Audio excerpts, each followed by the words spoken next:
Bon,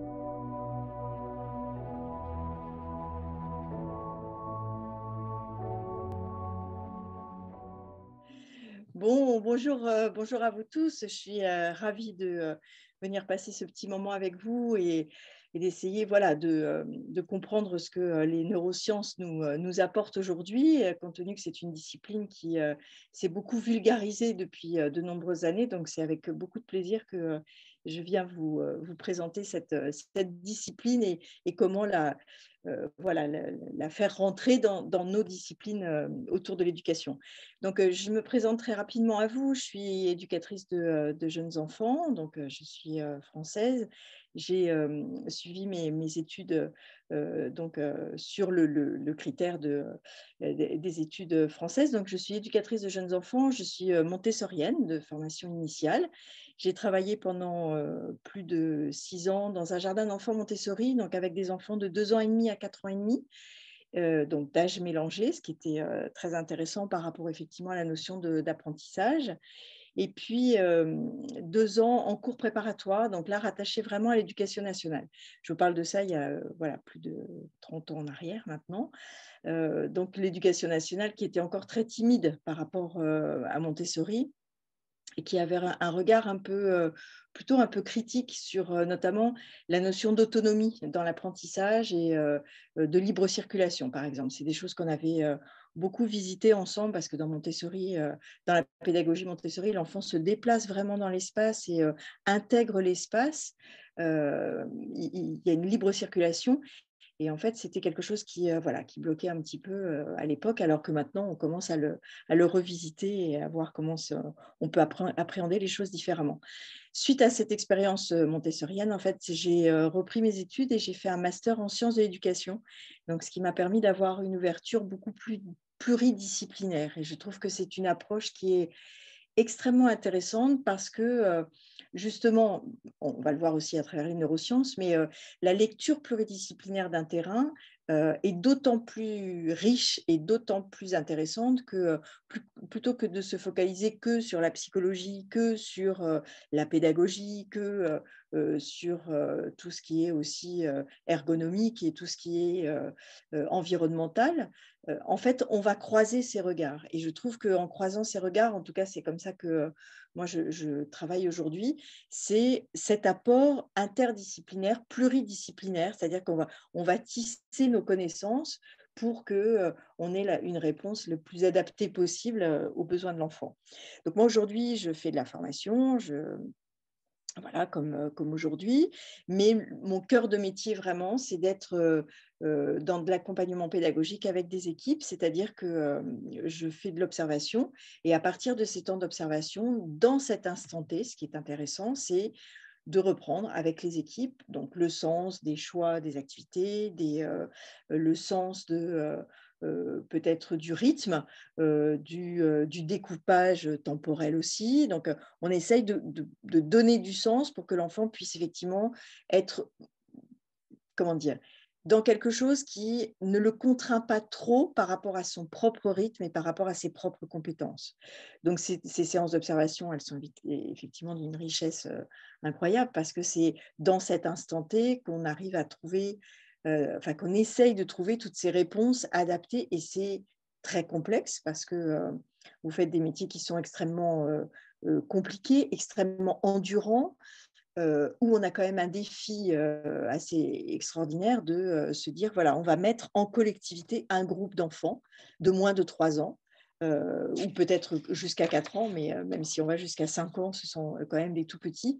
Et on a besoin de tous ces éclairages, on a besoin de se poser, de réfléchir, de voir comment ça fonctionne. Et c'est vrai que depuis quelques années, j'ai travaillé aux côtés de Josette Serre, donc, qui est docteur en neurosciences, voilà, qui a fait partie du laboratoire de neurosciences à Paris Descartes sur donc la faculté de Paris. Et je trouve que c'est intéressant parce que tous ces chercheurs, pendant des années, ont scruté le cerveau de nos bébés, en fait.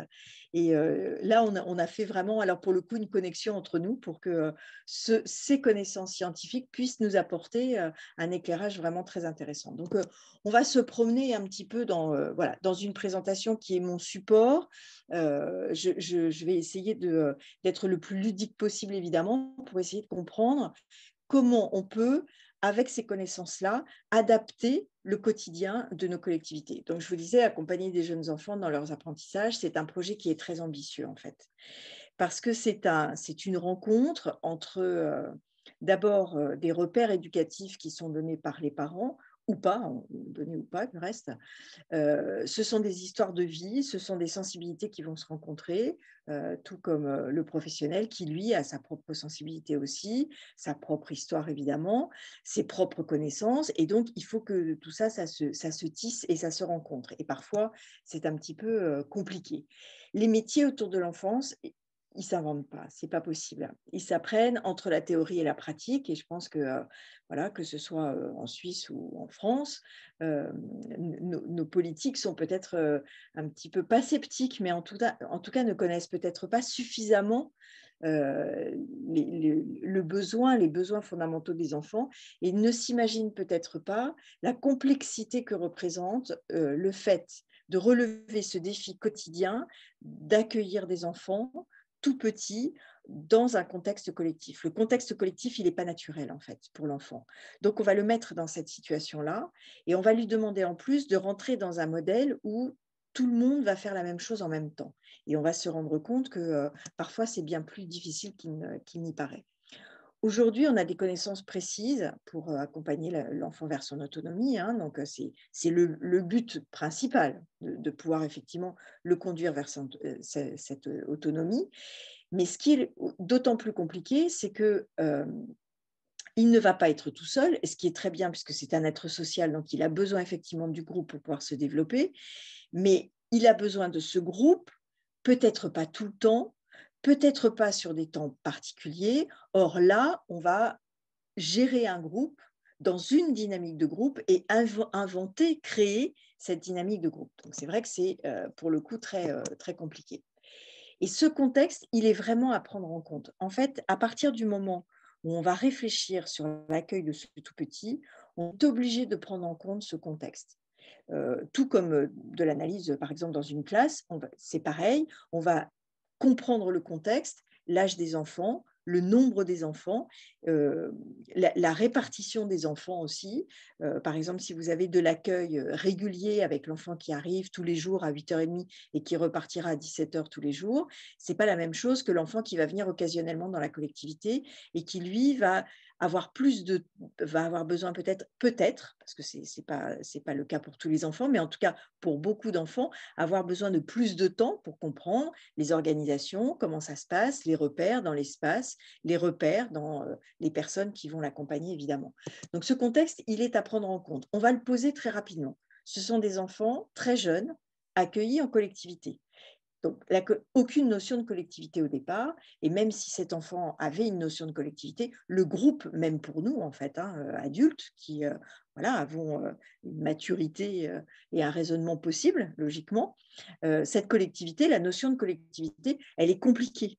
Elle est compliquée pour trouver sa place, pour comprendre les enjeux des uns et des autres, les relations des uns et des autres, la place aussi, pourquoi pas dans l'espace, mais dans le jeu, dans l'activité, dans la libre activité aussi. Donc, c'est quelque chose qui est très compliqué.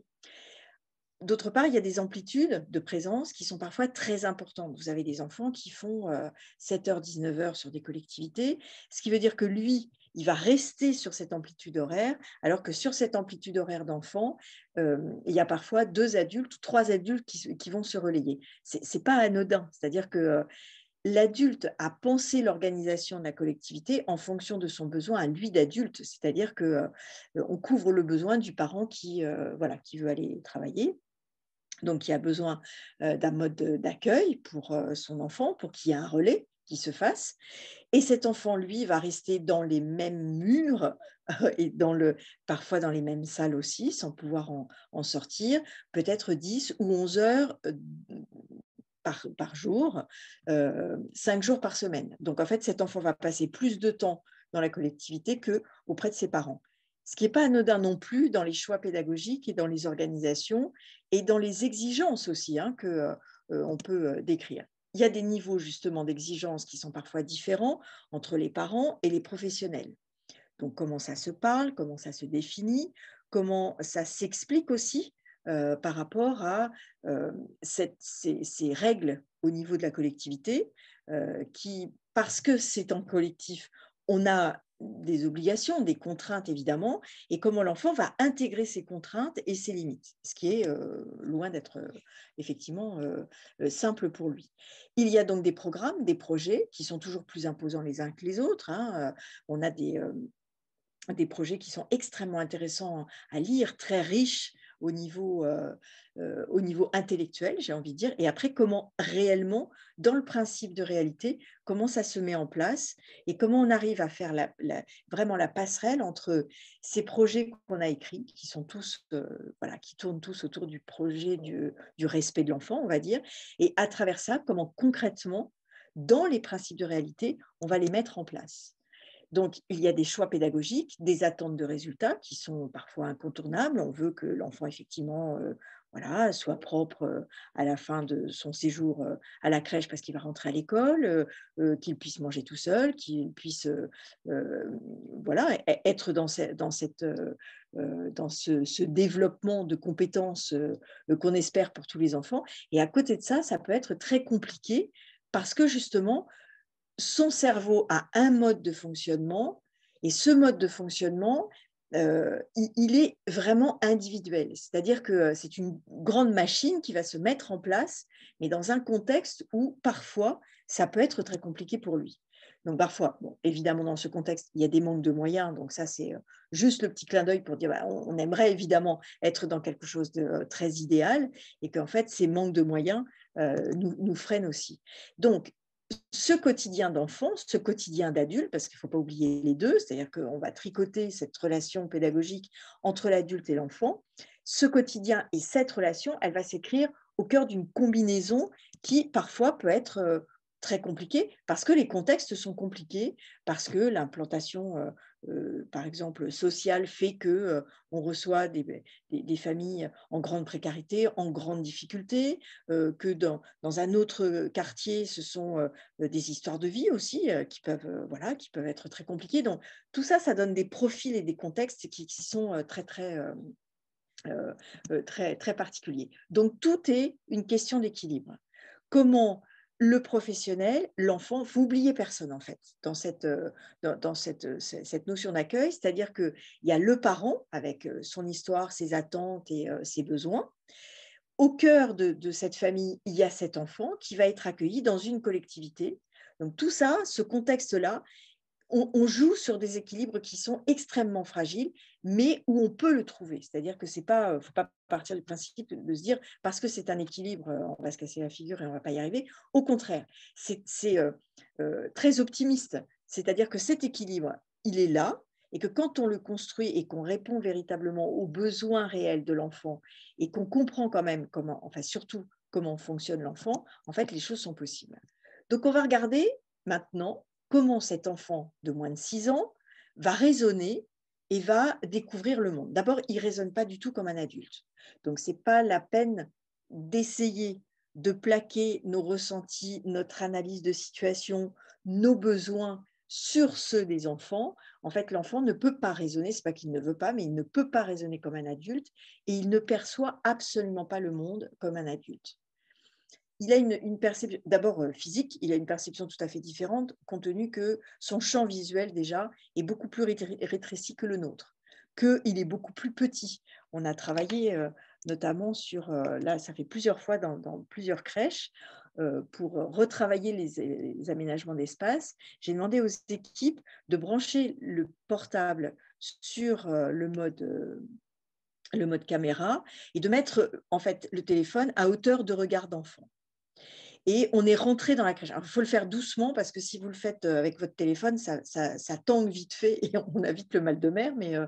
Mais si vous le faites vraiment lentement et que vous balayez l'espace à hauteur de regard d'enfant. Vous rentrez donc dans les espaces de circulation avec, il rentre dans la crèche, il va effectivement, passer d'une pièce à une autre. Il rentre dans l'espace d'entrée, donc où sont les porte-manteaux, où sont les casiers, où est la table de change pour pouvoir, effectivement, donc se déshabiller et puis, s'installer dans l'espace de vie. Comment on rentre dans l'espace de vie? Est-ce qu'il y a une barrière, pas une barrière? Est-ce qu'il la voit? Comment il la voit? Comment il passe la barrière aussi, hein, parce que des fois les enfants passent au-dessus de la barrière. Donc, à partir de ce film-là, on regarde la perception de l'enfant et on se rend compte que ça n'a absolument rien à voir avec notre perception d'adulte. Donc, c'est extrêmement intéressant et je vous invite à le faire parce que finalement, notre perception, elle a un champ visuel beaucoup plus large, on est plus grand, donc on voit vraiment en hauteur et on s'aperçoit notamment que certains meubles pour le change, certaines étagères où on range les jeux, en fait, ce sont des immeubles en fait pour les enfants. Ils ont cette perception de voilà. Donc déjà, rien que la perception de l'espace, elle est totalement différente. Puis la structure intellectuelle n'a rien à voir avec la nôtre. Alors on va essayer enfin on va pas essayer, on va aller voir du côté des neurosciences pour justement avoir ces éclairages-là. Ce sont des connaissances qui sont extrêmement intéressantes. Parce que d'abord, nous avons un cerveau qui est câblé pour apprendre. C'est-à-dire que dès la naissance, c'est comme un tableau électrique. D'abord, notre cerveau fonctionne avec de l'électricité et de la chimie. Donc, c'est une grosse machine, en fait, qui est, voilà, au moment de la naissance, en fait, le bébé a tout comme un tableau électrique.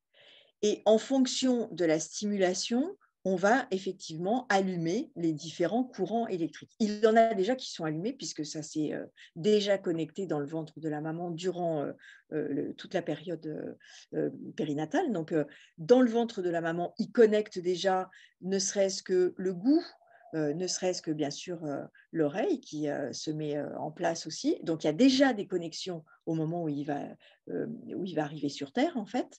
Mais ce câblage, bien sûr, il va s'affiner en fonction de ses besoins et en fonction du moment. Alors, ce qui est très, très intéressant, c'est que, par exemple, il y a des câblages qui vont se faire dès la naissance par rapport à un besoin, notamment de mouvement et de déplacement dans l'espace, qui vont après, progressivement, ça fait comme un arbre, en fait, ces connexions neuronales, et elles vont s'élaguer au fur et à mesure que les acquisitions deviennent de plus en plus assurées. Donc, l'enfant n'est pas du tout un adulte incomplet, loin de là.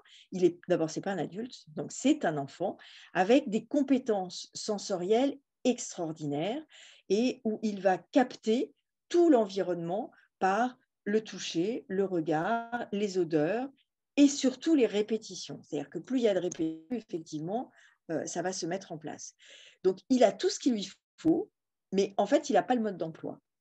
Donc, toutes les connexions sont prêtes à être mises en place, mais comme il n'a pas le mode d'emploi, en fait, il va recevoir ce monde extérieur comme une tempête sensorielle, en fait, sans être dans la capacité de pouvoir se dire c'est chaud, c'est froid, j'ai faim, je suis fatiguée, j'ai envie de jouer, je veux la boule rouge, la boule verte. Tout ça, il ne peut pas, tout simplement parce qu'en fait, il n'a pas le langage. Donc, il a besoin de l'adulte pour construire ses compétences. Et je reviendrai sur l'absence de langage parlé, c'est-à-dire qu'il n'a pas la traduction en mots. Tout ce qui va lui arriver de l'extérieur lui arrive comme effectivement cette tempête sensorielle. Donc, il a des stimuli, des stimulations extérieures par le biais de l'adulte, par le biais des jeux, par le biais de l'environnement dans lequel il se trouve. Et son cerveau va intégrer tout ça sans pouvoir le traduire en mots. C'est-à-dire que vous, si par exemple vous cherchez un endroit à aller, vous êtes un peu perdu, voilà, vous ne savez pas trop, vous allez lire une carte ou votre GPS va vous aider à vous rendre là où vous voulez aller. Et en parallèle de l'information que vous recevez, vous avez votre petite voix intérieure qui vous donne des informations et qui vous parle dans votre langue maternelle. Là, ce tout petit, il n'a pas ça. Donc, en fait, il a besoin de vivre des choses de manière répétée pour que son cerveau intègre que si, par exemple, une porte ou un battant s'ouvre, il y a quelqu'un derrière, ou il y a maman qui arrive, ou parce que Léo vient de partir, sa maman va arriver tout de suite après, parce qu'en fait, elle arrive toujours après la maman de Léo. Et donc, plus c'est fiable, plus c'est répété, plus la structure intellectuelle va se mettre en place. mais c'est long, bien évidemment, puisque ça part de… Enfin, il y a eu des stimulations dans le ventre de maman pendant la grossesse, mais quand il arrive effectivement dans l'espace aérien, j'ai envie de dire, là, il y a pas de comparaison. Tout est nouveau, tout est à découvrir. Donc, ça veut dire que toutes les stimulations sont non seulement importantes, mais extrêmement intenses pour lui. Par rapport au bébé, notamment dans les périodes dites de familiarisation ou d'adaptation, c'est pour le coup plus évident de comprendre que tout est nouveau et qu'il ne peut absolument pas… on entend parfois dans certaines collectivités, prends sur toi. Voilà, ça fait 4-5 jours maintenant que tu viens à la crèche, tu connais comment ça se passe. Non, en fait, il ne connaît pas du tout comment ça se passe. Il va falloir qu'il répète les actions à l'identique et qu'il construise, que son cerveau comprenne et construise ses propres repères pour que les choses puissent se positionner et se faire progressivement. Donc, comme effectivement, il n'a pas ce langage, il ne peut pas se raisonner comme nous, on pourrait le faire avec cette petite voix intérieure qui dit, voilà, c'est maman, c'est papa, c'est Léo, c'est un jeu, c'est le moment de manger, j'ai faim, j'ai soif, tout ça, il ne peut absolument pas ni se le traduire pour lui, ni le traduire en mots pour nous au départ. Donc, les seuls moyens qu'il a pour nous alerter sur quelque chose qui ne lui convient pas, c'est de nous appeler, et puis de pleurer si on ne vient pas suffisamment rapidement, et puis de continuer à pleurer si notre réponse n'est pas adaptée. Donc en fait, le bébé n'est pas capricieux, le petit n'est pas capricieux en tant que tel. Il a des signaux qui lui sont lancés par son cerveau, en fait, et de ces signaux, il va mentionner à l'adulte qui est en face de lui qu'il y a quelque chose qui ne va pas bien. Donc ce qui est d'autant plus intéressant pour nous, c'est que en fait, sachant qu'il fonctionne comme ça, l'observation sera d'autant plus intéressante que plus on va observer, plus on va comprendre qu'il est dans une position qui ne lui convient pas, qu'il a quelque chose qui ne va pas, qu'il a besoin de nous. Et dans ces cas-là, on sera d'autant plus dans une réponse adaptée par rapport à son besoin. L'enfant est en apprentissage constant. Donc lui, il observe, il s'imprègne, il enregistre, il imite. Tout le temps, tout le temps, tout le temps. C'est une activité cérébrale qui est permanente. Donc, alors, en plus, il a effectivement besoin du mouvement pour se déplacer et comprendre son environnement. Mais ce qui est tout à fait intéressant, c'est que quand on observe de manière fin et continue des bébés, notamment, on se rend compte qu'ils ont une capacité d'observation incroyable. C'est-à-dire qu'ils vont balayer du regard tout l'environnement dans lequel ils se trouvent, en n'oubliant pas qu'ils ne nous voient pas de plein pied, mais ils voient d'abord nos pieds arriver dans les espaces de vie. Hein.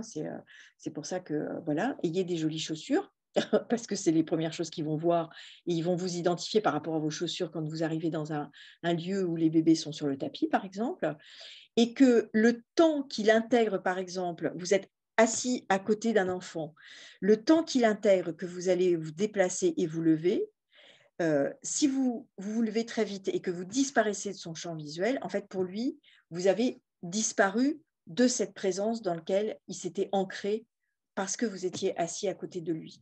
Donc, si effectivement, il a la possibilité de vous suivre du regard, et ça, ce sont des travaux qu'on a menés dans plusieurs collectivités où on s'est concentré sur le fait que le bébé peut vous suivre du regard jusqu'au moment où vous quittez la pièce, de manière à ce qu'il comprenne que vous avez quitté la pièce et qu'il n'ait pas cette sensation de « je le vois plus ».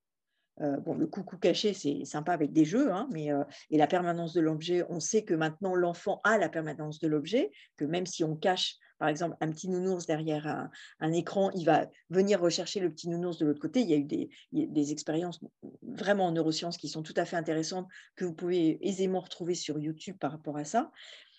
Là, nous, on s'est focalisé sur le suivi du regard de l'enfant, c'est-à-dire cet enfant qui va comprendre que oui, je me lève, je me déplace, je suis toujours là visuellement, mais je suis à distance. Et le travail de à distance, d'autant plus là aujourd'hui où voilà, les masques sont encore présents dans beaucoup de collectivités, ce bébé qui ne vous voit que vous déplacer sans expression réelle du visage, parce que malgré tout, voilà, ce masque va vraiment masquer l'expression, l'émotion de l'adulte. Comment il vous suit du regard, c'est le seul moyen qu'il ait d'avoir avoir suffisamment de sécurité affective dans l'environnement pour comprendre où vous allez et où vous vous déplacez et ce que vous devenez en fait. Parce que sinon, en fait, c'est on se lève et l'adulte n'est plus là et n'est plus présent.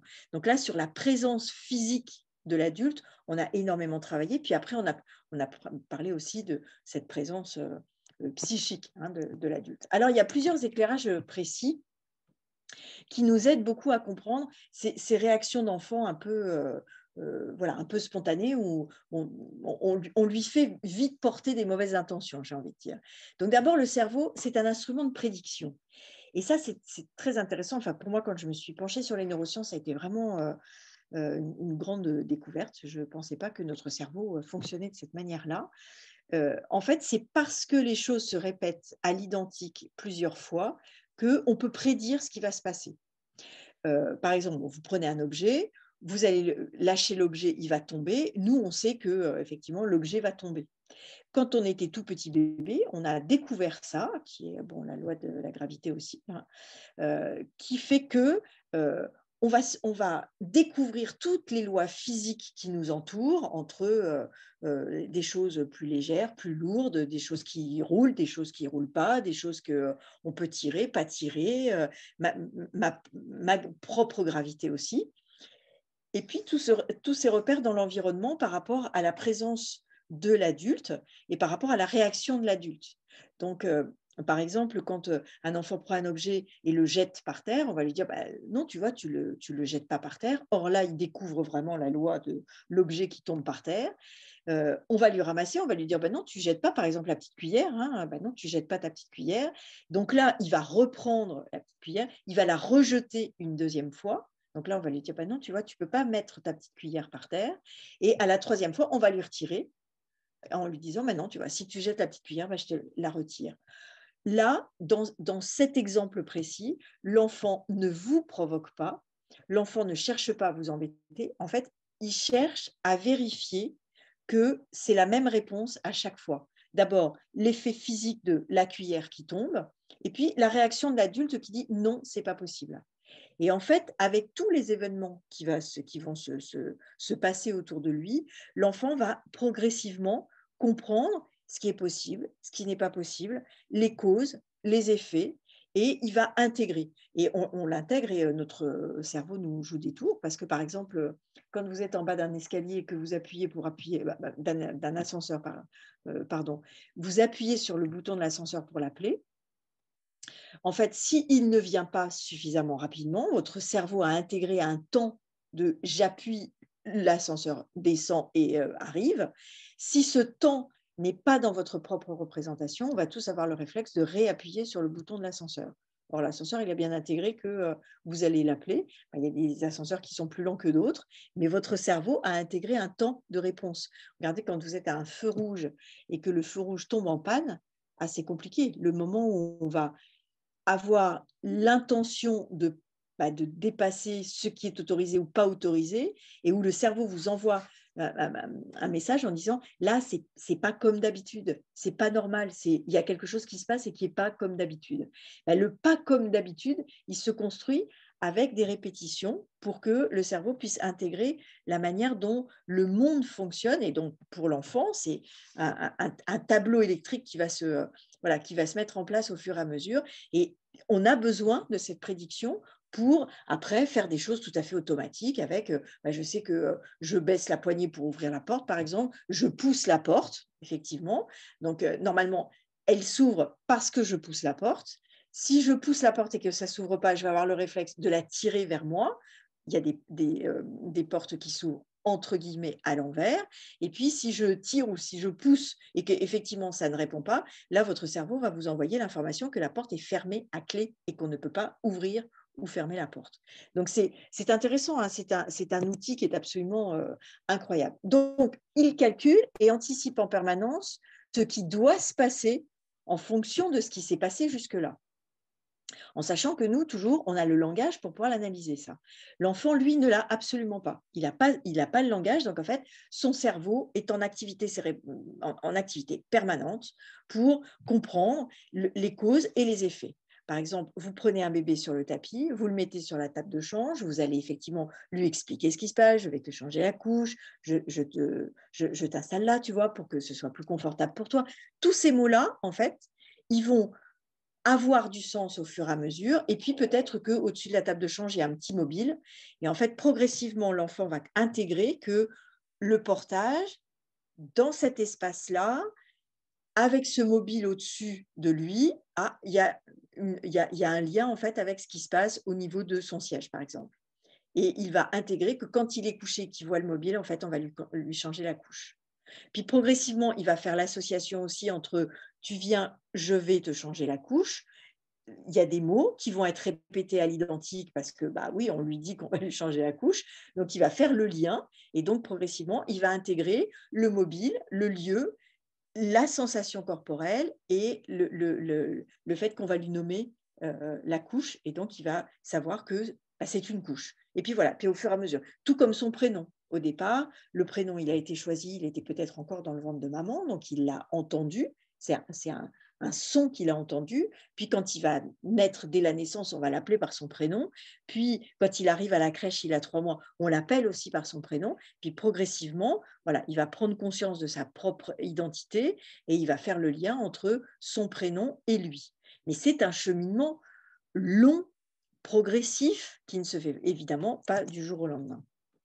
Donc, l'erreur de prédiction, c'est-à-dire que quand ça ne se passe pas comme ça devrait se passer, par exemple, quand je vais vous donner un exemple. La semaine dernière, j'étais dans une collectivité et le petit Raphaël part systématiquement après Léa.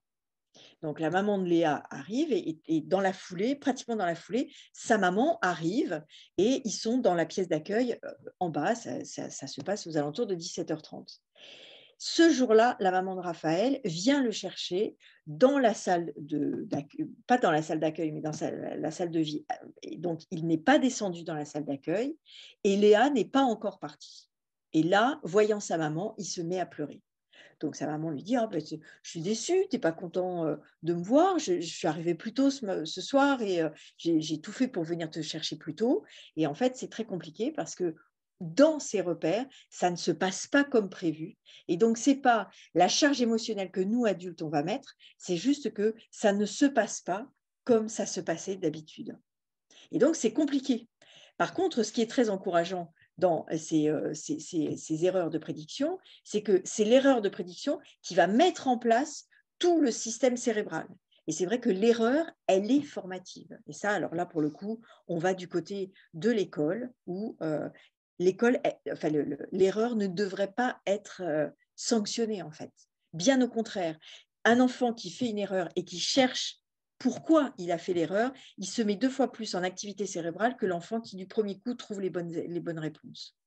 Donc, c'est intéressant, même pour les plus petits, c'est-à-dire de lui dire non, tu ne le fais pas comme ça, ou non, tu vois bien que ça ne rentre pas. Quand il va chercher, par exemple, 3 petits camions de taille voilà, croissante ou décroissante, quand il met le tout petit camion dans le gros espace vide du gros camion, en fait, il voit que ça rentre, mais oui, mais le gros camion, il ne rentre pas dans le tout petit espace du tout petit camion.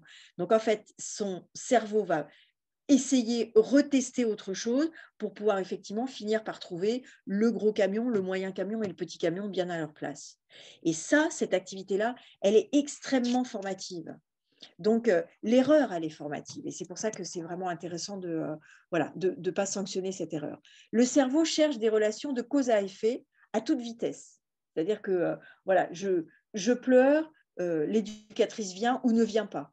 Il y a une réponse spontanée, pas spontanée. J'ai une sensation. Et vous comprenez bien que quand je dis que c'est une tempête sensorielle, en fait, comme rien n'est identifié comme tel, déjà, nous, quand on a plusieurs stimulations à la fois, c'est très compliqué, mais on a notre langage qui va dire bah, je crois que c'est ça, peut-être que lui va venir, peut-être que ça va se passer comme ça. Et ça nous permet peut-être d'anticiper, peut-être, parce que des fois, c'est plus compliqué.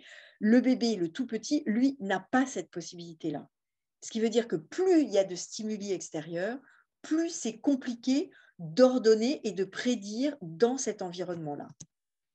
Donc, le cerveau trie les informations, évidemment, familiers, nouveaux. Donc, tout ça, ça se trie. Et c'est indépendant de sa volonté, en fait. Hein. C'est cette machine extraordinaire qui va trier pour donner les informations et rechercher la cause et les effets. Il recherche des régularités, et ça, c'est très intéressant, parce qu'en fait, c'est tout ce qui va nous mettre sur la piste de l'organisation du quotidien de l'enfant, avec des choses répétées, des choses repérées, des choses où finalement, on sait que ça se passe toujours de la même manière. Quand on voit, par exemple, le trio infernal de l'organisation du matin, où vous avez effectivement l'activité, puis en sortie d'activité, en fin de matinée, vous avez le temps de change, le temps de repas, le temps de coucher. En fait, c'est un moment où l'enfant, il peut être un peu perturbé parce que c'est du collectif, donc tout le monde mangeait ensemble, c'est compliqué. Mais par contre, quand on annonce qu'on va manger, par exemple, et qu'on doit se laver les mains, quand vous avez des petits de 2 ans et demi, ils anticipent absolument toute cette situation-là et ils anticipent le lavage de mains, ils anticipent le passage à table, ils anticipent le lever de table et même jusqu'au coucher, parce qu'en fait, c'est quelque chose qu'ils font de manière répétée tous les jours. Alors, c'est important parce que c'est important de bien le repérer, mais ce n'est pas toujours facile pour l'adulte parce qu'en fait, l'adulte, lui, il a l'impression de faire toujours la même chose. Mais pour l'enfant, ça, ce moment de la journée, il est extrêmement intéressant à observer parce que vous avez des enfants qui, là, sont vraiment dans l'anticipation. Ils ont très bien compris comment ça se passe. Et quand on leur dit, bah voilà, on va se laver les mains, hop, ils sont tous dans le coin pour aller se laver les mains. Ils passent aux toilettes. Ils passent aux toilettes d'abord, puis ils vont se laver les mains ensuite. Ils passent à table. Certains enfants vont s'asseoir toujours au même endroit. Ceci dit, nous aussi, peut-être qu'à la maison, on est aussi souvent à la même place.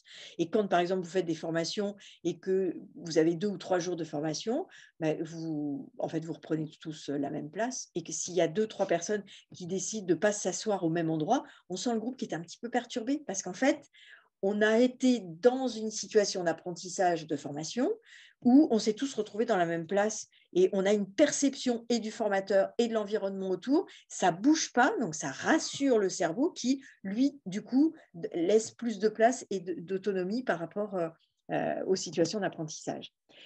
L'enfant observe 3 fois une situation identique pour la considérer comme probable. C'est ce qu'on appelle l'intuition précoce. Alors là, c'est très intéressant. Si je reprends l'exemple de ma petite cuillère tout à l'heure, où il va le faire tomber une fois, bon, on lui dit non, c'est pas possible. Il fait tomber une deuxième fois, on lui dit non, c'est pas possible. Et puis à la troisième fois, on lui dit ah non, écoute, là maintenant c'est bon, hein, je te l'avais dit, donc hop, je retire. Il n'a pas possibilité de vérifier la situation. Et donc, son cerveau n'a pas totalement intégré la probabilité que effectivement c'est un interdit, que la cuillère elle tombe. Enfin, il y a plein de choses dans cette petite cuillère qui tombe. En fait, hop, on repart à zéro et donc il va recommencer. Et en recommençant, lui, il est dans l'expérimentation. Il n'y a aucune provocation de sa part. Il est dans l'expérimentation de la cause et de l'effet, alors que nous, on va l'intégrer comme une provocation. Alors, on fait porter les mauvaises intentions à l'enfant, étant persuadé qu'effectivement, il provoque en permanence parce qu'il répète ses expériences. Donc ça, c'est intéressant de pouvoir le discuter en équipe. Parce que cette notion de provocation, elle n'est qu'une pure interprétation de l'adulte. L'enfant n'est pas dans la capacité de provoquer. Vous n'avez aucun enfant qui part à 2h30, à 2 ans et demi, pardon, il part le matin, aucun enfant va se dire je vais mettre la misère, entre guillemets, à l'éducatrice à la crèche. Non, bien évidemment que non. Contrairement à l'adolescent, qui lui va peut-être partir effectivement au collège en disant je vais mettre la misère à la prof d'anglais ou à la prof de maths, mais là c'est différent, c'est intentionnel, c'est prémédité et en plus c'est cautionné par les pairs, c'est-à-dire que ses copains vont lui dire non mais t'es pas cap ou non c'est pas possible, donc tout ça c'est prémédité. Le tout petit de moins de 3 ans, 4 ans, 5 ans, il n'est pas dans la préméditation. Il sera dans ce raisonnement-là bien après 7 ans, mais pas avant. Donc en fait, aucun enfant n'est dans la capacité, le tout petit n'est absolument pas dans la capacité de provoquer l'adulte. Alors, c'est un véritable chercheur, le bébé, et puis même ce petit garçon de 3 ans, c'est un chercheur. Il va être dans son environnement à capter ce qui se répète, ce qui se comprend parce que justement ça a été répété et donc ça a été assimilé par rapport à ça. Donc c'est intéressant, il a besoin de répéter parce que c'est un chercheur, justement. Il a besoin de répéter ses expériences, et il a besoin de comprendre les causes et les effets. Lui, ce qu'il veut, c'est comprendre le monde. Il n'est pas du tout dans l'idée de se dire « je vais embêter quelqu'un, je vais le provoquer, je vais comprendre ses limites », pas du tout. Il est dans la découverte de l'environnement avec tout ce que ça comporte d'inconnu aussi. Donc, d'éléments évidemment anxiogènes. Quand vous avez par exemple des équipes qui changent tout le temps, des déplacements dans l'espace en permanence. On voit par exemple dans des unités de vie de bébés que toutes les portes qui s'ouvrent, que ce soit les déplacements des adultes, que ce soit les parents qui rentrent avec les agents d'entretien qui rentrent, qui bougent. Alors effectivement, tout ça, ça doit cohabiter, bien évidemment. Tout le monde doit avoir sa place, mais ce n'est pas une place spontanée. Elle se réfléchit. Il y a peut-être des moments où on ne peut pas rentrer dans la collectivité pour que justement on puisse contenir plus cet espace sécure et rendre cet espace très sécure pour l'enfant pour qu'il prenne le temps de comprendre ce qui se passe. Et puis à d'autres moments, les portes peuvent s'ouvrir parce que, bah oui, parce que les agents d'entretien, évidemment, ont besoin de faire leur travail, parce que les parents ont tout à fait leur place à l'intérieur de la collectivité, mais comment on les fait rentrer, jusqu'où on les fait rentrer, comment on les installe aussi dans un espace d'accueil, peut-être, pour que ce ne soit pas voilà, une circulation intense de déplacement d'adultes dans l'espace. L'enfant, lui, il va penser positif. Par contre, il ne sait pas contrôler ses actions. C'est-à-dire que lui, il n'est pas à porter un jugement. Il n'a pas la notion de jugement, apparaîtra bien plus tard et elle apparaîtra bien après 5-6 ans quand effectivement la structure cérébrale lui permettra d'être dans le jugement. Par contre, il peut effectivement ressentir des choses agréables ou désagréables, notamment par exemple par rapport à l'alimentation. Il peut aimer des choses à un certain moment et il peut ne pas aimer d'autres choses à d'autres moments. Le goût, il peut évoluer. De toute façon, il va évoluer tout au long de notre vie. Hein, et on sait que, par exemple, sur des personnes âgées, même une personne âgée qui n'aimait pas le sucre va plus apprécier le sucre quand il sera bien plus âgé. Donc, tout ça va évoluer. C'est-à-dire que le développement de l'enfant, ce n'est pas quelque chose qui se fait de manière stable et de manière régulière. En fait, ça part dans tous les sens. De temps en temps, c'est un développement moteur, après, c'est un développement du langage, après, c'est développement de la perception de l'environnement, après, c'est… Donc, tout ça, c'est assez tumultueux, on va dire. Hein. Mais une chose est sûre, c'est que l'enfant, lui, ne pense pas négatif, il pense positif. Voilà. Il ne sait pas contrôler ses actions, il n'est pas là pour provoquer, mais tout ce qu'il fait, c'est de la découverte de son environnement avec tout ce que ça comporte autour de lui. Comme il n'a pas le mode d'emploi, en fait, évidemment, il a besoin de nous pour comprendre ce qui se passe autour de lui. Donc, de nous sur quelque chose, il a besoin d'un adulte fiable qui puisse effectivement anticiper peut-être ses besoins, comprendre ses besoins et ne pas le laisser en fait, se laisser engloutir par toutes ces informations sensorielles qui lui arrivent, ou à certains moments, effectivement, il peut être en état de panique vraiment, parce que c'est trop compliqué, il y a trop de stimulation autour de lui. Il n'a pas la notion de temps. Donc ça, c'est très intéressant parce qu'on a tendance effectivement rapidement à dire à l'enfant, bah, tu vois, là, je vais te mettre tes chaussons, on va aller goûter, puis maman va arriver. Si vous dites ce type d'information, en fait, l'enfant va s'attacher au dernier message, donc maman va arriver, donc il va se mettre devant la porte et il va peut-être pleurer parce que maman, justement, n'arrive pas. Et là, on va lui dire, non, non, non, je ne t'ai pas dit que maman arrivait tout de suite. Et on reverbalise. Donc, on va recommencer en lui disant, bah, tu vois, je te mets tes chaussons, tu vas aller un petit peu dehors, et puis maman va arriver. Et là, hop, de nouveau, le message, c'est maman va arriver. Donc, il retourne à la porte. Et on lui dit, mais non, je ne t'ai pas dit que maman allait arriver. Si, vous venez de le dire.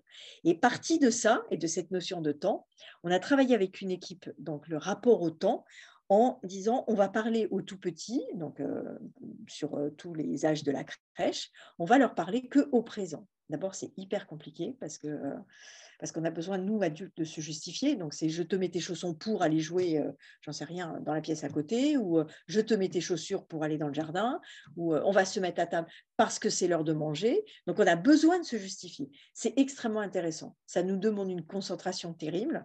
Et cette concentration, elle est tout à fait bienveillante dans le sens qu'on n'est que à ce qu'on fait là, ici, maintenant, tout de suite.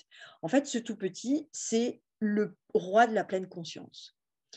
Donc lui, la notion du temps, c'est ici et maintenant, un tout petit peu perception, un tout petit peu d'avant, c'est-à-dire de quelques minutes de ce qui vient de se passer. C'est-à-dire que si par exemple maman vient de partir ou papa vient de partir, on peut lui dire, tu vois, maman est partie au travail ou papa revient te chercher tout à l'heure.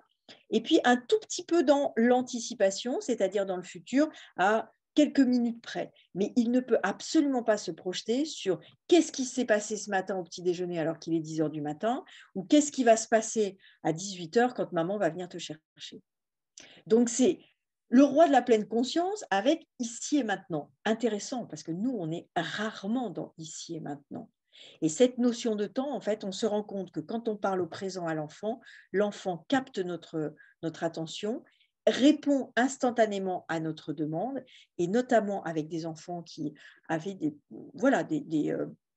étaient plus perturbés dans cette notion de collectivité et avaient du mal à trouver leur place, on a calmé beaucoup d'enfants, on les a recentrés sur ici et maintenant, et vraiment, ça a été un travail qui était tout à fait intéressant. Donc, on se contraint maintenant, nous, les adultes qui aimons bien anticiper et voir sur 2 ou voire 3 heures ce qui va se passer, de se recentrer sur ici et maintenant. Et c'est vraiment tout un travail. La notion de temps, elle est très, très importante. Donc, effectivement, voilà, l'adulte ne sait pas manipuler, l'adulte sait manipuler malheureusement l'enfant, mais l'enfant ne sait pas manipuler l'adulte.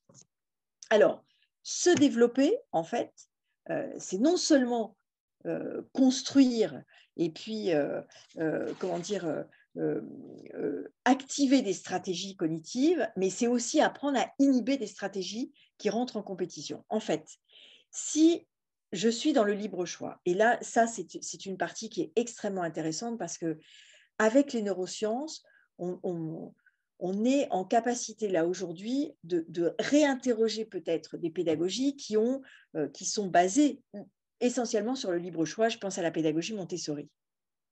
En fait, si je choisis quelque chose, je renonce à autre chose. Si je vous dis, voilà, on va prendre un café ou un chocolat, si vous prenez le chocolat, vous renoncez au café.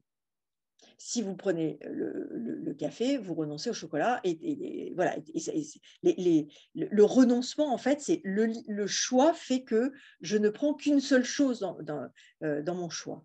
Donc, quand effectivement, on place l'enfant dans un libre choix, on va lui dire, voilà, tu peux faire de la peinture, tu peux faire des constructions, tu peux aller jouer à la piscine à balles, tu peux…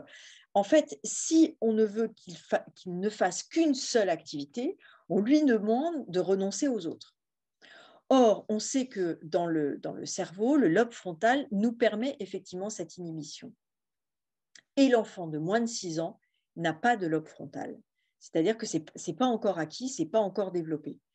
Donc, dans certains choix, on met l'enfant en difficulté parce qu'en fait, il n'est pas en capacité de renoncer. Et que le renoncement, il n'est possible qu'à partir de 6 ans, ce qui rend possible alors le choix, le vrai choix. Et quand un enfant, en fait, on a l'impression qu'un tout petit va choisir quelque chose, en fait, il va le choisir parce que la posture de l'adulte l'accompagne davantage, parce qu'en fait, c'est un faux libre choix, en lui disant, bah voilà, tu veux la gommette rouge ou la gommette verte. En fait, il va prendre les deux. On va lui dire, non, non, tu en prends une seule des deux. Bah, écoute, tu sais pas là, je te prends la verte. Et en fait, ce n'est pas un choix, c'est l'adulte qui va inhiber, qui fait l'action d'inhiber. Et c'est très intéressant, je trouve, parce qu'à certains moments, on est en plus dans une société où on laisse beaucoup de choix aux tout petits et que, en fait, d'abord, on se rend compte, même pour nous adultes, trop de choix. Oui, tu le choix, j'ai envie de dire. C'est-à-dire que si vous avez trop de choses à choisir, en fait, on ne sait plus. Vous allez au rayon yaourt, il y en a tellement qu'en fait, on ne sait plus lequel prendre. Donc, on va le prendre par habitude. C'est le packaging, c'est la marque. En tout cas, on ne se pose même plus la question. On prend systématiquement celui-là parce qu'en fait, il y a trop de choix et on ne sait pas.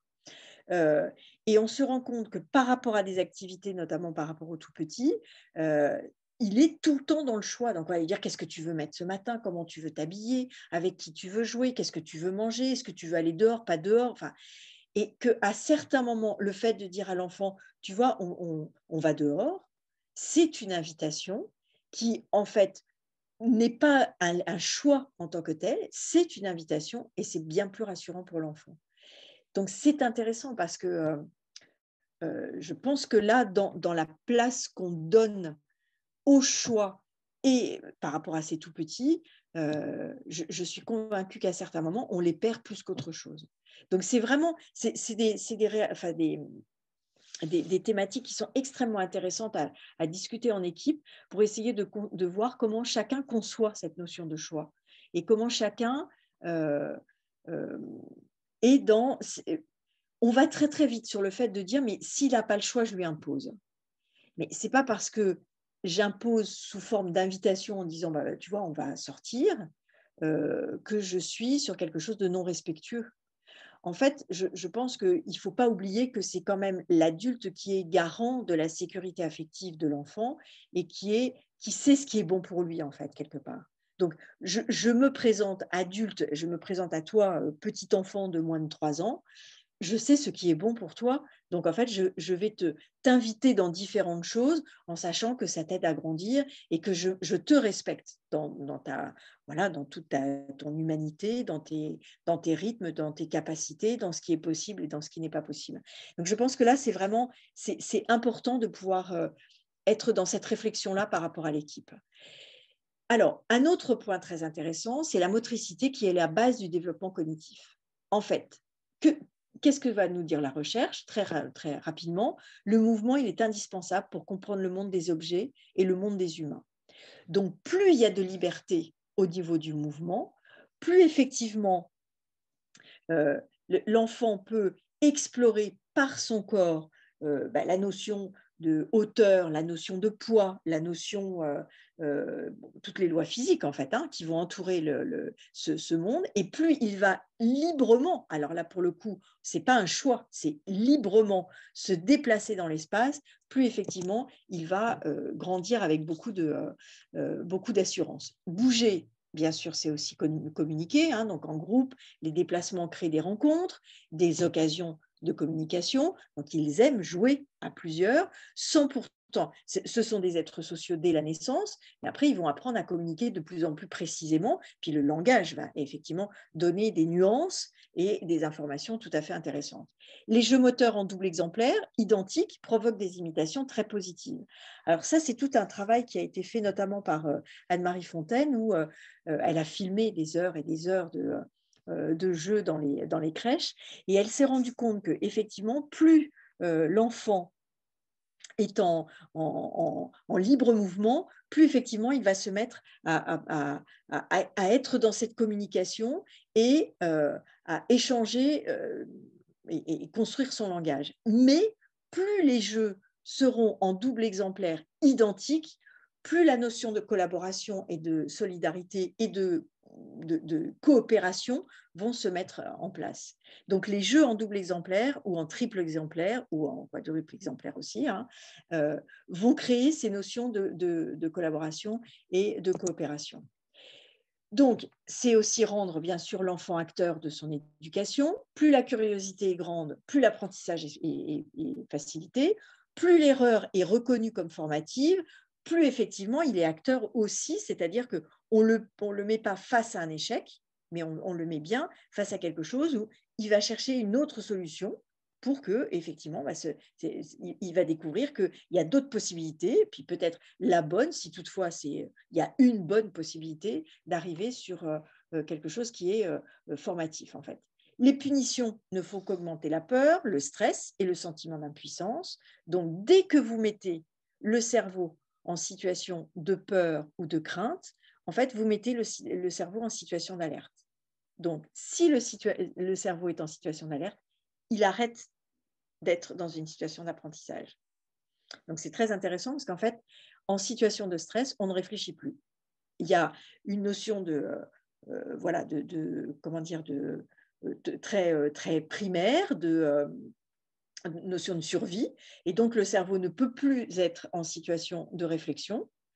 Il est comme en situation de repli. Et donc, on voit très bien quand l'enfant, par exemple, fait ce que nous, on nommerait une bêtise et qu'on va gronder l'enfant, en fait, il est sidéré, le cerveau arrête d'être dans cette situation d'apprentissage et il se met dans un instinct de survie. Donc, c'est intéressant parce que c'est vrai que pour le coup, l'enfant a besoin de sécurité affective, il a besoin de comprendre comment ça fonctionne et il a besoin effectivement d'être dans cette sécurité affective de base. Alors, je vais revenir sur cette notion de sécurité affective qui est extrêmement importante, avec la fiabilité de l'adulte, bien évidemment, un adulte visible dans l'espace, une cohérence des adultes, la cohérence réelle, la cadence des adultes, donc tout ça, vous connaissez ça très bien dans les lieux d'accueil, mais c'est autant d'items très intéressants à reprendre en travail d'équipe pour pouvoir effectivement travailler toutes ces notions qui sont acquises quelque part, mais qu'on oublie peut-être dans le principe de réalité. Et puis, des facteurs identiques, même jeu, même lieu, une liberté motrice facilitant l'exploration, les paroles des adultes, où on va maîtriser cette parole des adultes, et on va renforcer le capital de sécurité affective indispensable pour apprendre en toute sécurité. Jusque-là, tout ça, ça va. Vous allez me dire, mais pourquoi il y a cette pompe à essence là sur le côté? En fait, simplement parce que l'espace de quelques secondes, je vais me permettre de vous comparer à une pompe à essence, parce que avec le contact, on crée de l'ocytocine. L'ocytocine, c'est l'hormone de bien-être. Elle peut être voilà, décompensée, j'ai envie de dire, par le cortisol qui est l'hormone de stress. Bon, donc, quand l'enfant est en situation de stress, c'est le cortisol qui prend le relais. Et quand effectivement l'enfant se calme, c'est l'ocytocine voilà, qui tempère et qui est cette hormone de bien-être. Cette hormone de bien-être, elle se crée au contact de l'adulte, avec le pot à pot. Le pot à pot, c'est-à-dire que dès que je touche, que je prends la main, je caresse la joue de l'enfant ou l'enfant met sa tête dans mon cou, fait un câlin, ce pot à pot, entre sa peau à lui et la mienne, crée de l'ocytocine, mutuelle du reste. Hein. On crée de l'ocytocine chez l'enfant, mais on en crée aussi chez nous. Et donc, vous avez ces enfants qui viennent au contact pour refaire le plein d'ocytocine, et ben, comme une toute petite voiture, en fait, une fois qu'il a fait le plein, hop, il se lève et puis voilà, il circule et il va découvrir le monde qui est autour de lui. Et vous avez, comme les petites voitures, des gros consommateurs d'ocytocine, c'est-à-dire l'enfant qui se lève et qui, à quelques centimètres de vous, se met à pleurer et a besoin de revenir à votre contact. Et puis, vous avez des enfants qui, effectivement, sont tout à fait autonomes et prennent voilà, ce plein d'ocytocine, peut-être avec papa et maman le matin, certainement avec vous dans la journée, mais ils viennent au contact et puis ils repartent et ils sont dans l'exploration de leur environnement. Donc le doudou, lui, sert un peu de jerrycan dans ces cas-là. Et ce doudou va effectivement rassurer et créer aussi de l'ocytocine, de moins bonne qualité, j'ai envie de dire, que le contact peau à peau. Mais en tout cas, il est là aussi pour rassurer. Et ce petit jerrycan de sécurité affective, il est important de l'avoir toujours à disposition, ce qui veut dire qu'effectivement, les doudous restent à disposition, c'est important. Alors, au-delà de cette sécurité affective physique, hein, donc bien sûr que bon, l'enfant sécurisé devient intelligent, il y a les adultes, oui, qui sont dans cette posture et ces attitudes qui sont incontournables pour donner du sens au respect de l'enfant.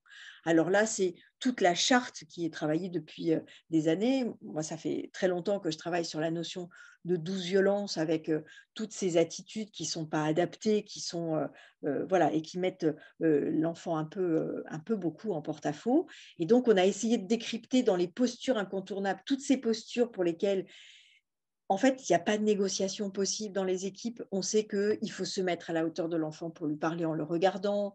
On ne va pas le forcer, on va laisser sa part d'autonomie, on va maîtriser la parole au-dessus de la tête des enfants, on va verbaliser nos actes et les anticiper. On va éviter d'interrompre l'enfant, laisser les doudous à disposition, appeler l'enfant par son prénom, ce qui permet aussi de reconnaître son identité. Il est en pleine construction de son identité. Se centrer sur le moment présent, ne pas étiqueter l'enfant, sa famille. éviter les comparaisons, croire en l'enfant et en ses compétences, définir des objectifs raisonnables, encourager l'enfant, valoriser l'effort de l'enfant et positiver l'erreur. Toutes ces items-là et toutes ces attitudes, en fait, elles découlent des valeurs professionnelles communes. Et ce qui est très intéressant, c'est qu'une fois que vous avez, voilà, vous avez pris connaissance de cette charte, en fait, c'est de découper tous les items de cette charte. Et puis, en ouverture de réunion, en fait, vous piochez au hasard et vous piochez, vous en prenez un et puis vous lisez en disant, bon, voilà, par exemple, éviter d'interrompre l'enfant. On en est où? Est-ce qu'à certains moments, c'est plus compliqué? Pourquoi? Pourquoi parfois on sent que ça n'est pas possible de ne pas l'interrompre? Qu'est-ce qu'on fait pour pallier à ça? Qu'est-ce qui fait que ces items-là, ils prennent un sens réel dans les principes de réalité dans lesquels vous vous trouvez. Donc ça, je pense que c'est effectivement très intéressant. Alors, il y a quelques points de repère pour, voilà, pour clôturer et pour comprendre un petit peu comment ça se passe. D'abord, il faut accepter que sa perception du monde ne soit pas la nôtre. Donc, l'enfant ne perçoit pas le monde comme nous. Accepter que l'enfant ne prémédite rien et qu'il perçoit le monde dans un ici et maintenant. Donc, retour sur la pleine conscience. C'est intéressant, puis c'est intéressant de travailler aussi pour nous adultes. Concevoir que le mouvement permette à l'enfant de comprendre le monde qui l'entoure. Ce mouvement, il bouge tout le temps. Et quand effectivement on observe un groupe d'enfants de moins de 3 ans ou même jusqu'à 4 ou 5 ans, ils ont besoin de bouger. À ce propos, on a fait une expérience, une observation très intéressante en faisant une journée sans chaise. Alors on a eu la journée sans montre, hein, on a retiré les pendules pour voir comment l'adulte justement se repérer lui-même sans les pendules. Et puis on a fait une journée sans chaise. Où les enfants, oui, ont mangé debout ou assis par terre. Extrêmement intéressant parce que là, on est sur des points de bascule par rapport aux limites de chacun. On a eu des discussions très animées. N'empêche qu'aujourd'hui, les activités dans cette collectivité-là ne se font plus avec des chaises. Les enfants sont debout devant les tables. Regardez ce que l'enfant nous montre, donc sans interprétation et factuellement, puisque lui est dans cette découverte, dans cette tempête sensorielle et dans cette découverte du monde. En fait, qu'est-ce qu'il nous montre et quels sont les indicateurs et les indices que l'on a pour comprendre que ça se passe bien pour lui ou ça se passe moins bien. Qu'est-ce qu'il a envie de nous dire alors qu'il n'a pas le langage parlé? Qu'est-ce qu'on décrypte? Et ça, vous savez très bien le faire avec talent. Il faut juste prendre le temps de se dire, je regarde et je n'interprète pas factuellement qu'est-ce que je vois. Et ça, c'est le cœur vraiment de mes observations, en fait. C'est de m'arrêter à ce que je vois sans qu'on m'ait dit, oui, ce matin, il a mal dormi, ça s'est mal passé, le week-end, il l'a passé, j'en sais rien, chez les grands-parents et ça ne s'est pas bien passé, ils sont rentrés tard. Enfin, non, j'ai aucune information ni d'avant, ni encore plus avant, c'est-à-dire d'étiqueter un enfant comme un enfant perturbateur, un enfant difficile, un enfant… J'ai aucune information et factuellement, je livre cette observation et les professionnels se rendent compte que parfois, il y a des décalages en fait sur l'interprétation de ce ici et maintenant. Donc, c'est vraiment très intéressant. Et puis, bien sûr, cultiver notre devoir d'optimisme pour que… malgré des situations qui sont très compliquées aujourd'hui et qui, voilà, on ne sait pas trop encore comment les choses vont s'organiser, d'être optimiste avec ces tout-petits qui demandent de l'adulte une disponibilité et voilà, un sourire sur la vie, sur leur organisation. Donc, soyez cohérents, sécurisants, pour que chaque enfant puisse découvrir le plaisir d'apprendre, le plaisir de se laisser surprendre dans des découvertes intellectuelles, émotionnelles et cognitives. Et vous êtes garant de ça, mais j'ai aucun doute sur le fait que tout le monde a de nombreux talents pour le faire et pour y arriver. Voilà, je vous remercie et merci pour eux aussi.